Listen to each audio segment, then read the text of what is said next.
Adni fam, it is Anthony. I am so honored to be joined by Kerri today, who is someone who has such incredible career as a nursing leader, served as a chief nurse executive at a large healthcare system, and I think just has such a wealth of knowledge in all things nursing leadership. So, Kerri, thank you so much for joining us on the Adni Huddle podcast. Thank you, Anthony. It's a pleasure to be here. I always love to start the podcast by just diving into like how you got into nursing in the first place. Maybe if you just want to share, a little bit about your pathway into nursing and what role you eventually kind of got to in your career. Yeah, absolutely. So I have been a nurse for over 25 years now. It doesn't seem like it. It seems like just yesterday. I remember walking across the parking lot, so excited with my stethoscope on, thought it was so cool. But I started my career as an ICU nurse in the neuro ICU and actually started prior to graduating from nursing school. I was a CNA or a non-licensed professional and absolutely fell in love with the environment, fell in love with the coworkers, with the work. And I remember calling my mom one day on my way home saying, Mom, I could just work every day for the rest of my life. I love this profession so much. And she's like, yeah, well, you might want to, like slow it down there. So while I was at the bedside, I also had the opportunity to join the United States Navy Reserve Corps and did that with my preceptor. So that was really cool. We entered right after 9/11, and Wow. what an incredibly amazing time to serve our country and just see those who are giving their life for our country, following the 9/11 event. Wow. I've had very diverse pathway up into leadership. I was the nurse who loved to be a preceptor, loved to educate and train those at the bedside. And so I thought, maybe I want to take this a little bit further. So I served as an adjunct faculty member, absolutely loved doing that. And then decided I might go into professional development. So I spent some time in professional development. During that experience, my eyes were opened up. I was given the opportunity to lead a performance improvement event to reduce CLABSIs. And it was so cool to me that by changing structure and process and listening to the front line, you actually could drive improvement for our patients. Seemed like a no-brainer to me, but that, my passion and my love was just, headed that direction. So took some opportunities to serve as a perioperative quality leader. Was a new position for the organization, and so that was fun to get to go behind the red line where nobody gets to go if you're not an OR nurse, working with anesthesiologists, surgeons, the nurses. Then was asked to take on a role within the health system to serve as the quality leader there. And then we had a new chief medical officer for the system that asked me to work in a position for value and clinical transformation. And that was new for our organization to really move to value, high quality, low cost healthcare delivery.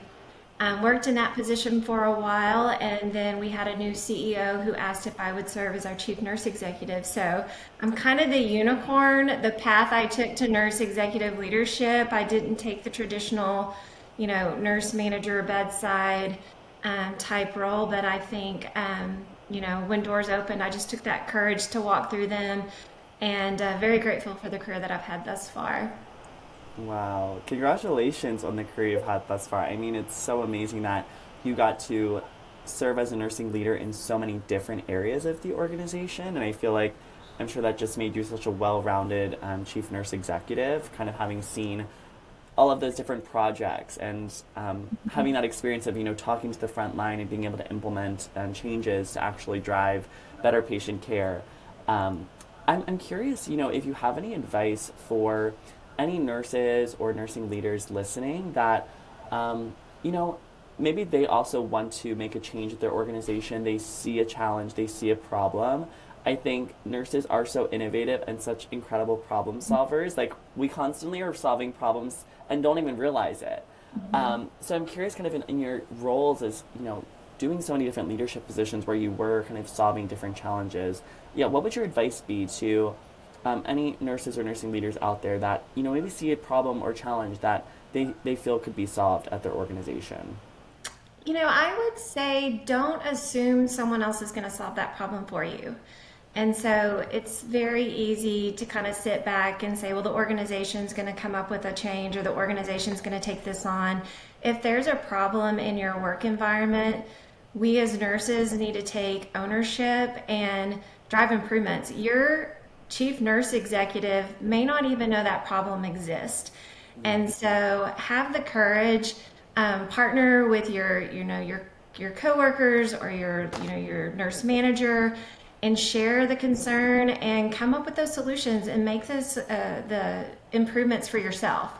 So don't Yeah. sit back and just assume someone's going to do it for you. And nobody, your executive leadership doesn't want to have to come up with those solutions. They want to hear from you, and you know what Yeah. needs to be done to change. So, I love that. Yeah, I think really having that empowerment to come forward and like speak up about the challenges, and then even going a step further of finding solutions and being able to kind of take steps to bring them to fruition, I think is so important. And again, I feel like nurses kind of do that innately and then don't even realize they're doing it. So I think just realizing you already have kind of the toolkit to be able to go forward and solve some of those challenges. yeah, um, nurses are the biggest innovators. We're the biggest. And, you and I were kind of talking prior to the podcast that sometimes, like, I'll personally hear the word innovation or entrepreneurship and it's intimidating, yeah. but we do it every single day. Like, that is what nursing does. And so take charge of your environment and make it the best that it can be. Absolutely. I think I mean, I could talk about nursing innovation and entrepreneurship all day, but I think one thing I always love to point out is that the nursing process, like ADPI, assessment, diagnosis, plan, implement, evaluate, that framework is actually very similar to like entrepreneurial kind of innovation frameworks like design thinking or any framework you use as an entrepreneur. Like you have to assess the problem, you have to kind of diagnose it, what is the problem statement, and then you have to assess and implement and evaluate if your solution works. Like it's so crazy Really. how that nursing process is like entrepreneurial. Yeah. And if you try something and it doesn't work, you tried it. Yeah. And it doesn't always have to be successful. So pat yourself on the back. You took the courage, you tried it, and then tweak it. Figure it out. Yeah. Yeah. Iterate. I love that. Yeah. So, speaking of challenges, you were a chief nurse executive during a really kind of transformational time in history. It was during the COVID-19 pandemic. It seems like you were still serving as a nurse executive. And I know that there was, obviously a lot of challenges that I'm sure you encountered throughout the pandemic and, shortly afterwards. I think it's really fascinating. We constantly are seeing these articles and literature come out, about how health leaders have constantly ranked staff recruitment and retention as one of the top challenges, they face throughout the past 5 years, and also the emotional health and well-being of, their clinical workforce. So I'm so curious to hear from you and your experience, being in that nurse executive role during the pandemic and after. How did you kind of navigate these challenges, and what were some of the key, I guess, lessons learned or insights that you kind of walked away from during that time? Yeah. I think the pandemic just put a huge spotlight on a fractured system that we already had. I Mm, think we were lucky and we were kind of getting by. We had very strong tenure nurses, specifically in my organization, and it kind of worked. It wasn't ideal, it wasn't perfect by any means, but I think we were able to get through. And you lose that tenure, you have new leaders taking on new positions, you have so much movement. I think it just put a spotlight on broken processes, broken structure. I'm a big process person. So to me, I think retention and recruitment are the strong outcome metrics of many, many, many processes. And so you don't have a silver bullet to say, if I tweak this one thing, like we're good, we're perfect, everything's going to be great. Some of the things we started doing while I was serving as the chief nurse executive, I mean, you've got to look at your professional practice environment. How are you taking care of each other? How is everyone taking ownership of their environment? One of the things we did through our system shared governance council is we came up with a code of conduct. And mm, post pandemic, we aligned it with our values of the organization, but Like the nurses wanted to take control of who was coming in the doors. We had had a lot of contract labor, but they wanted to establish what it meant to be a nurse within that organization. They wrote it, they developed it, they produced it, and so they really took ownership of what that looked like. Leadership development, again, I think a lot of, AONL has done a lot of incredible work around supporting the nurse manager. There's so Yeah. many new nurse managers that are in their role, and it's easy to say, well, they just need to be developed, but we've got to put the effort, the energy. You have to look at span of control. You have to look at all the work that has been added to their plate. So that's Yeah. another huge piece. If these nurse managers don't have time to spend with their new grads, their tenured staff, all the whole dynamic, you're going to continue to have turnover. Revising and reviewing your onboarding practices was another thing that we looked at. And you got to make it as easy as possible for these new grads to get in your doors. They are used to technology. They can sit in the parking lot, order their groceries, pay their Yeah. bills.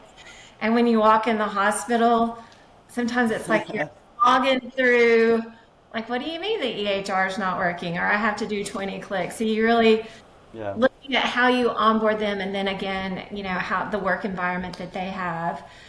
We really dissected the 30, 60, 90 days for these new grads and what that looked like and the key touch points.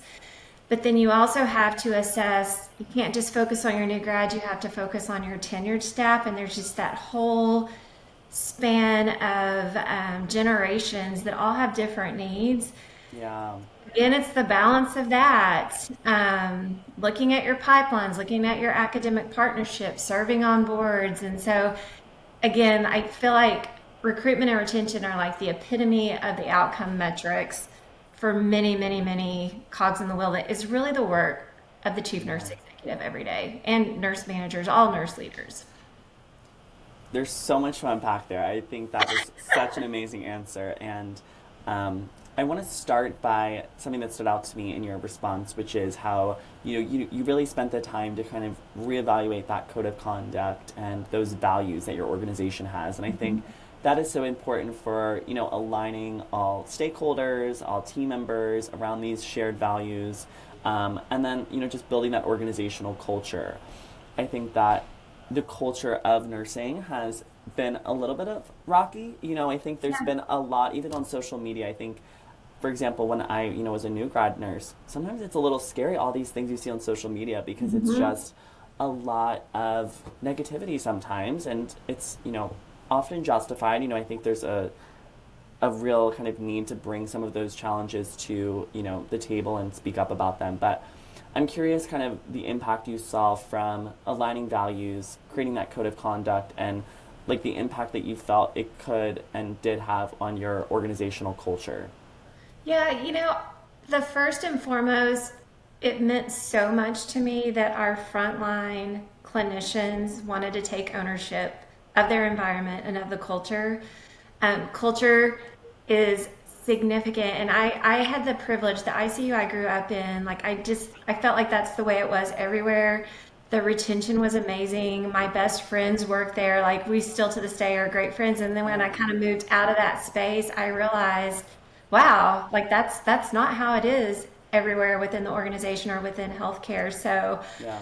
um, it's just a constant work in progress, but it becomes not the chief nurse executive or necessarily, I mean, the nurse manager has a huge role to play in that, but it is each one of us holding each other accountable to what we expect to work side by side. I mean, you can't do it on your own. It has to be everyone collectively deciding, if I'm going to work here, I'm going to sign off. So we actually had them sign off and date that I'm committed.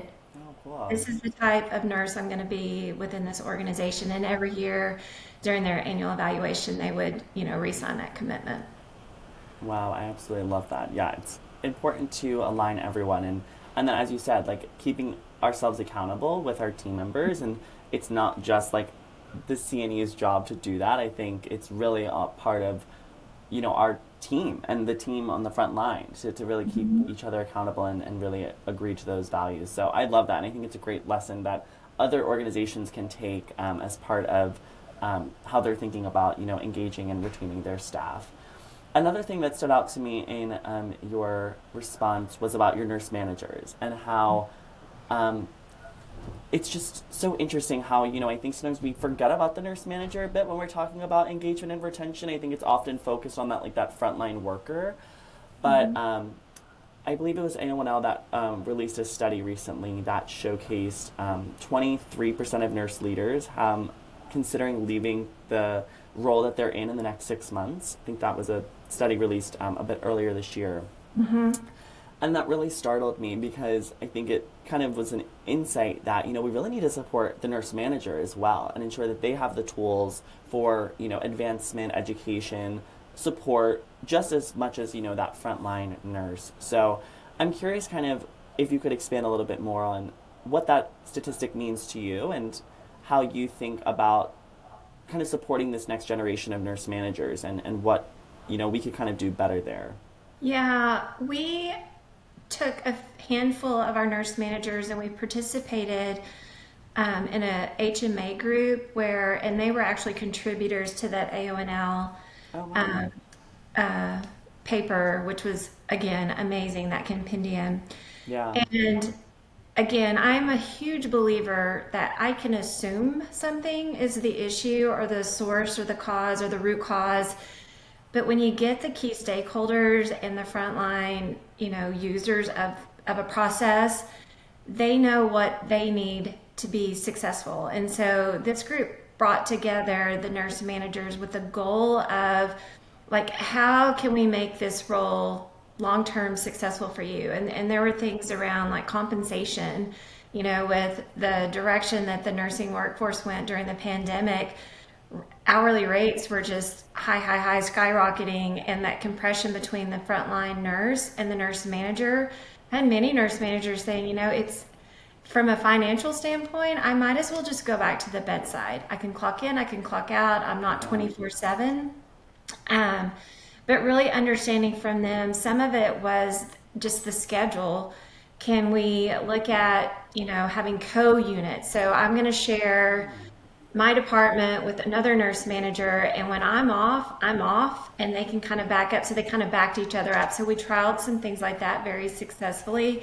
And I Wow. don't think the solution is like one size fits all. It's how do you give back work-life balance, support these nurse managers, looking again at span of control. There was a recent study, I think, that came out by AONL as well around assessing and evaluating span of control. And again, that's not a one size fits all. It depends the makeup of your department and all the tasks that you're asked to do. So I'm so excited that nurse executive organizations are really paying attention to the nurse manager Yeah. because they're critical. It's the most challenging role I can even imagine within healthcare. Yeah. So I can't say thank you enough. If nurse managers are listening, thank you for what you do every day because your work is invaluable. You're kind of Yeah. the linchpin. I 100% agree. I think the conversation around supporting nurse managers and evaluating the role, seeing what could be innovated in that kind of role and the structure of it, I think is really exciting because, yeah, it feels like for a while it was just kind of focused on nursing and like nurse retention. So I think it was really awesome to see AONL come forward with that study. And I think continuing that conversation and bringing Yeah. it to the table is really important. So I appreciate you sharing. Yeah. And then the third thing that stood out to me in your response was about new grad nurses. And this is something that I'm personally passionate about as kind of a recent new grad is I think just this really interesting conversation around like these new nurses that are entering the workforce that are so used to their TikTok and their quick technology. It's like everything's just one click, right? You swipe, it's there. As you mentioned, you're in the parking lot, you can click something to order lunch. Like it's just all so convenient. And then as a new grad, you kind of enter the workforce and as you mentioned, it's like I think there's just some things that like you're really startled by because it's like where do I go for this policy or where do I go for this resource or how do I do this part of my job or manage my profession. So I'm curious kind of your thoughts on like how you feel technology could kind of support new grad nurses and how you think about this next generation of nurses and what nursing leaders and all of us can do to ensure that that kind of next wave of nurses is supported as they enter the workforce. Yeah, some of it I think we just need to get out of the way of the mindset of the new grads. So, first of all, sometimes I hear tenured nurses say, well, that's just not the way it is. Well, guess what? We need to be open to change. Yeah. I think sometimes we need to get out of the way. Like my daughter is 17 years old, and many times I have to ask her to help me like Yeah, yeah. navigate something. And I'm like, how in the world? And that's what our new workforce expects from us. And I've really been following the artificial intelligence, the AI conversations. I feel that nursing needs to be front and center of those conversations, and I understand like the ethical sides of it. But in regard to using technology to make nursing work so much better, it's time. We Yeah. have to be pursuing those things, and there's a lot of organizations who've kind of put their foot out there first to trial some things. I think it's exciting. There's robots that I'm sure everybody's kind of heard of that have helped, but anything we can do to make the nurses work easier and keep them at top of license and let Yeah. technology kind of take over.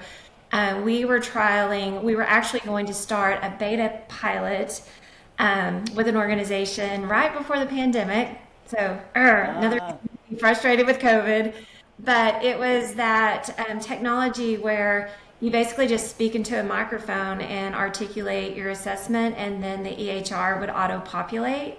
no. It was very complicated just because, with physicians, when they do that, it's a note that they're writing, but you really had to know which fields to click on and what the choices were. So there was a lot of complexity to it. But again, we've got to try it. We've got to let our new graduates lead the charge. Let them tell us what they expect. This summer, I had the opportunity to serve as a professor at one of our local universities, Oh, and just wow. connecting and listening to what that new workforce wants and expects, and kind of be more immersive in it. Was really cool. And No. it's opened my eyes to do things even better going forward. So we need to Yeah. listen to our new grads. I love that. Yeah, and including them in the innovation and the conversation, I think Yes. that's so important because, Yeah. they know what they need the best. And I feel if we can continue to kind of empower all nurses and new nurses to speak up about their ideas and the problems that they're seeing, I think that's going to really benefit us all. Yeah. And Well, definitely let's something, talk about retention.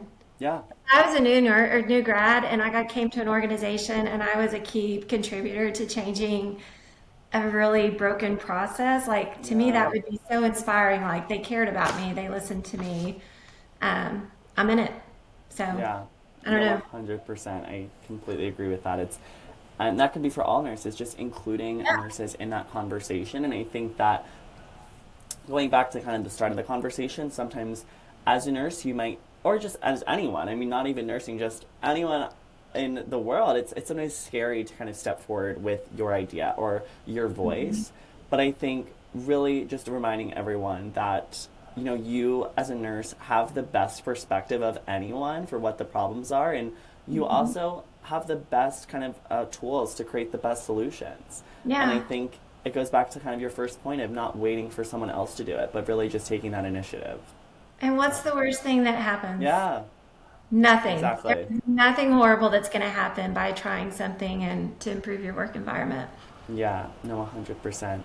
Yeah. Um, I guess I'll end with one thing that, we always love to kind of chat about because it's kind of related to our mission at Adni, which is really just about unity. And I think trying to bring together a fragmented professional ecosystem that nurses reside in. There's a lot of elements that with just, the tools we access, the resources we access, the policies, each other, just really trying to unify us through this kind of unified platform. So we always love to kind of wrap with one question of the podcast, which is why do you believe that unity in healthcare is more important now than maybe ever before? I would say because, we're at a crossroads right now.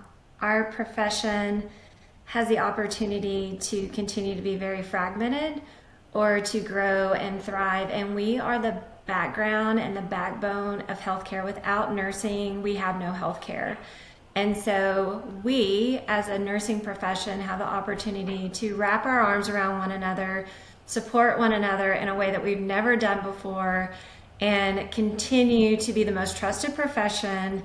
But we're kind of at that crossroads right now, and we have an opportunity to climb out and show the world what the nursing profession is. And I feel confidently that we're going to do it. Absolutely. Yes, we are the most trusted profession and we have all the tools we need to do it. So this Yeah. conversation was so inspiring. I feel like I'm like hyped up now. I'm like Hey. just in all of the things that, there's obviously a lot of challenges out there in the nursing workforce, but I think that I'm more hopeful than ever that technology and each other can kind of come together to solve these. And it's exciting. It's It is exciting the next exciting. 5 years that we have in store. I agree. It's exciting time. Well, thank you so much for your time to join us. Thank you all for listening. And is there anywhere best for folks to connect with you if they'd like to connect with LinkedIn or anything like that? Yeah. LinkedIn is great. Kerri Bear, as you said earlier. And I'd be thrilled to have more conversations with my peers out there. Amazing. Thank you so much for joining us, and thanks everyone for listening. Bye bye. Hi, thank you.